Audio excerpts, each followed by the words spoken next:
मैं तो तुम्हारी तकदीर में वो दुख और वो पीड़ा निकालना चाहता हूँ, खत्म करना चाहता हूँ। और मैंने तुम्हारी तकदीरों में जाके देखना है कि कहाँ क्या लिखा है। अगर मैंने तुम्हारी तकदीरों से वो चीज काट के और वहाँ पे सुख सुकून शांति लिख दिया तो फिर कोई कुछ नहीं कर सकता। मैं सीधी तकदीरों पे काम करता हूँ, कर्म और प्रारब्ध जो गीताकार ने हमारे भगवान ने हमें बताया है, मैं उस पे जाता हूँ। तुम भूत प्रेत देखते हो, मैं भूत प्रेत देखता ही नहीं, मुझे भूत प्रेत लगता ही नहीं है। जैसे तुम्हारा एक मनोमय शरीर है वैसे उनका भी एक मनोमय शरीर है। तुम्हारे मनोमय शरीर को साफ करता हूँ, उनके भी कर दूंगा, उसमें क्या।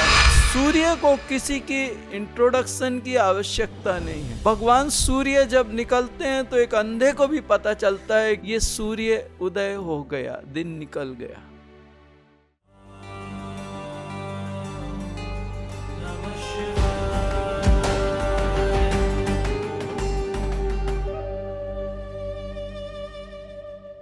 शक्ति के साधक के सामने पावर की बात मत करो भाई साहब, पावर कुछ नहीं होती। मैं सीधा बोलूं, मनोमय शरीर रहता है, उसमें नेगेटिव एनर्जी रहती है, उस नेगेटिव एनर्जी के ऊपर एनर्जी डाल के फ्लश कर दो, वही आदमी है जो हम हैं, कुछ नहीं है। जिसके पास ये होता है ना उसका काम बहुत आसान होता है। तुम्हें लगता होगा शक्ति है, लेकिन जो हम लोगों की नजरें रहती है ना उसमें शक्ति वक्ति कुछ नहीं रहती, वो नेगेटिव एनर्जी है और उसको मेरे को साफ करना है। लड़ाई झगड़ा है ही नहीं उसमें। कपड़ा गंदा है, वॉशिंग मशीन में डाल दिया, कपड़ा साफ हो गया। कोई कपड़ा ज्यादा गंदा है, स्पेशल कोई डिटर्जेंट डाल दो। और ज्यादा गंदा है, लॉन्ड्री में भेज दो। और क्या करेगा, जान थोड़ी लेगा भाई। और दूसरी बात है कि उसको एक कहीं ना कहीं हमारे कर्म दोष होंगे तब तो वो आया है। तो वो कौन सा कर्म दोष है जिसके कारण वो आया है, वो कर्म दोष तोड़ दो, प्रारब्ध खत्म। तुम्हारी तकदीरें बदलनी है। मैंने दुनिया को नहीं बदलना। वो जो एंसिस्टर्स हैं, वो हिंदू हैं, मुस्लिम्स हैं, एंटिटीज हैं,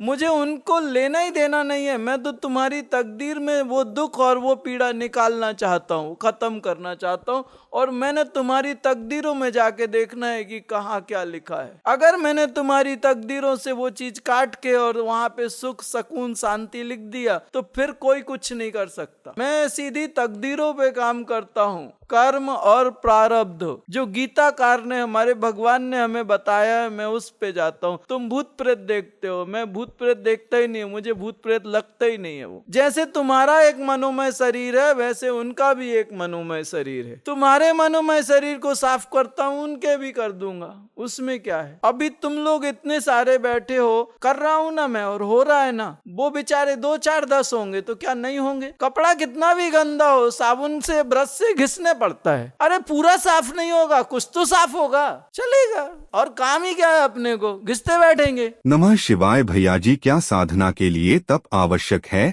कृपया मार्गदर्शन करें। बात प्राप्ति की करो, तप की मत करो। तप से तो शरीर भी मर जाएगा। बात प्राप्ति की होनी चाहिए। प्राप्ति के लिए जितना आवश्यक है उतना तप करना चाहिए। जरूरत से ज्यादा तप साधक के शरीर को इतना कमजोर कर देता है कि वो साधना करने लायक नहीं होता। कई साधु क्या करते हैं कि जहाँ आवश्यक नहीं है उधर भी तपस्या करते हैं, उसका शरीर पे दुष्प्रभाव आता है और शरीर टूट जाता है, फिर साधना नहीं होती। वो गलत हो गया। मार्गदर्शन ये एक विज्ञान है। भगवान कृष्ण ने कहा है ज्ञानी मुझे अत्यधिक प्रिय है। उन्होंने ये नहीं बोला तपस्वी मुझे अत्यधिक प्रिय है। ज्ञान क्या होता है, ज्ञान बताता है कि कहाँ, कितना, कब और कैसे। ज्ञान अंधेरे में प्रकाश देता है और तब जलाता है। दोनों में समानता है लेकिन परिणाम बहुत अलग है। एक आपको दृश्य है वो पूर्ण रूप से दिखाता है, सत्य को अनुभूति कराता है, और एक तुम्हारे अंदर कुछ जलाता है। तो इन दोनों को समझना पड़ेगा कि जब तक आप सत्य को देखोगे नहीं तब तक आप उसको स्वीकार नहीं कर सकते, अनुभूति नहीं कर सकते। और सत्य को और आपको एक होने में बड़ी तकलीफ है, क्योंकि देखा ही नहीं। शरीर को बना के इसलिए रखना है कि आखिरी तक ये शरीर साधना कर सके।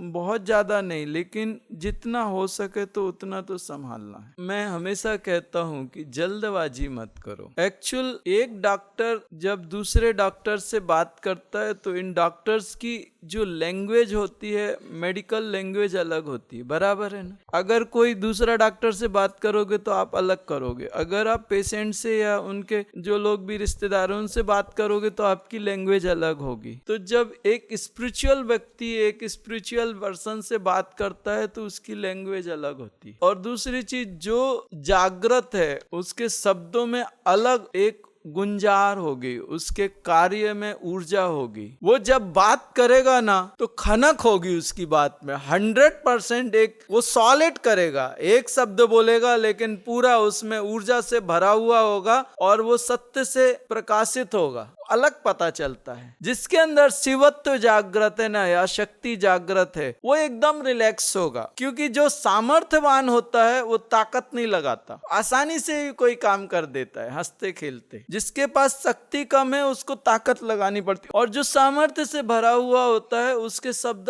अलग ही होते हैं। शब्दों में गुंजन होता है या शब्दों में सत्य, लेकिन शब्द अलग होते हैं, क्वालिटी अलग होती है। उसके शब्दों से देवता भी दौड़ते हैं, इतना सामर्थ्य होता है। अगर साधु से मिलो तो उसमें ये होगा होगा और होगा। सूर्य को किसी की इंट्रोडक्शन की आवश्यकता नहीं है। भगवान सूर्य जब निकलते हैं तो एक अंधे को भी पता चलता है कि ये सूर्य उदय हो गया, दिन निकल गया। साधु बिल्कुल वैसा है। तो इस चीज को समझो आप। और मैं ऐसा नहीं कहता, हमारे सिद्ध मार्ग के एक एक साधु जो ऐसे होते हैं कि मैं तो एक छोटा सा साधक हूँ सिद्ध मार्ग का, लेकिन हमारे यहाँ तो ऐसे ऐसे सिद्ध हैं जिनका ओज तेज और सामर्थ्य ऐसा लगता है महाकाली खड़ा हो। इसलिए ध्यान रखिए कि अगली बार जब किसी साधु से मिलें तो आप भ्रमित ना हो सके।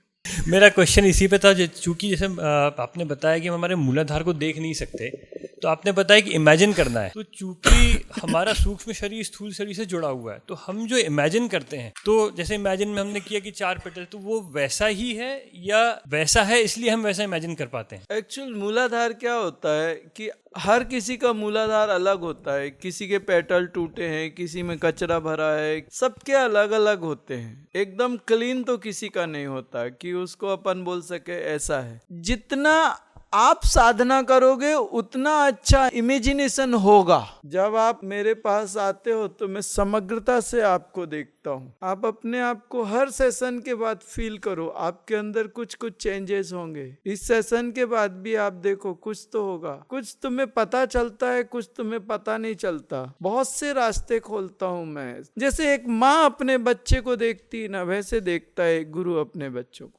तुम्हारे लिए क्या जरूरत है, क्या आवश्यकता है, कैसा कैसा क्या क्या कहाँ कहाँ चाहिए, बराबर वो डालता है। गुरु बोलो तो हमारे यहाँ महाराष्ट्र में मौली बोला जाता है उसको। मौली का मतलब क्या होता है? जिसमें हजारों माताओं की ममता हो वो गुरु बन सकता है। वो दिखाए ना दिखाए, लेकिन उसके अंदर वो करुणा, वो प्रेम, वो वात्सल्य अपने बच्चों के लिए होता है होता है होता है। लेकिन उसको जलाना पड़ता है। अगर वो सब वात्सल्य ही दिखाएगा तो उसके बच्चे कुंदन नहीं बन पाएंगे। सोने को आग में डालना ही पड़ता है। उतना तो संघर्ष उसके बच्चों में, नहीं तो बच्चे कमजोर रह जाएंगे। लेकिन वो उसको मालूम है कहाँ क्या कितना डालना है। तुम्हारे को बराबर देख के वो डालता हूं मैं। सिर्फ इतना रहना चाहिए कि जब तुम शांत रहोगे, बिल्कुल आराम से रिलैक्स रहोगे, तो वो एनर्जी तुम्हारे अंदर सेफ रहेगी जो मैंने डाली है। जीवन व्यवस्थित रहेगा। जहां तुमने चिड़चिड़ किया, चिल्ला चिल्ली करी, लड़ाई झगड़े किए, वो एनर्जी निकल के बाहर कहीं चली जाएगी, नहीं रहेगी वो। ये जो ऊर्जाएं हैं ये शिव के साथ में रहती हैं, ये एकदम शांत और सुकून में रहती हैं। जितना हो सके अपने आप को रिलैक्स करिए, शांत करिए, आपके अंदर ये ऊर्जाएं सुरक्षित रहेंगी। और हर एक साधना मैंने ऐसी दी है कि वो एक एक साधना जो है आपके लिए बेहतरीन है। ये बैच बहुत अच्छा बैच है। इसमें अच्छे अच्छे लोग आए हैं और कुछ पुराने साधक आए हैं, श्री विद्या संभवी के आए हैं और सब अच्छे लोग हैं। इसलिए इस बैच में मैंने दिल खोल के एनर्जी दी है। मतलब मंत्र भी ऐसे दिए हैं कि हमारे सीनियर साधक ने आज हमसे बोला क्या वो जल का जो मंत्र था, क्या मंत्र है वो, उन्होंने कभी मेरे मुंह से वो मंत्र नहीं सुना, सारे धक्के रह गए। लेवल 1 में आपने जल दे दिया, और गायत्री के मामले में बहुत संपन्न हूं मैं। ये सिर्फ एनर्जी नहीं है, आपके जीवन बदलने की व्यवस्थाएं हैं, ये सक्षम है ये एनर्जी, और ये तुम्हें दी है मैंने, सिर्फ करी नहीं है, दी है। ये जब आप करोगे और अच्छे से कर लिया ना, तो ये वाकई इतनी सक्षम है कि आपकी लाइफ को चेंज कर सकती है, पक्का कर सकती है, इसमें कोई डाउट नहीं। मुझे देना मेरा काम है, साफ करके सिस्टम में फिट कर देना मेरा काम है। अब आगे आप इसको संभालते हुए आगे बढ़ो।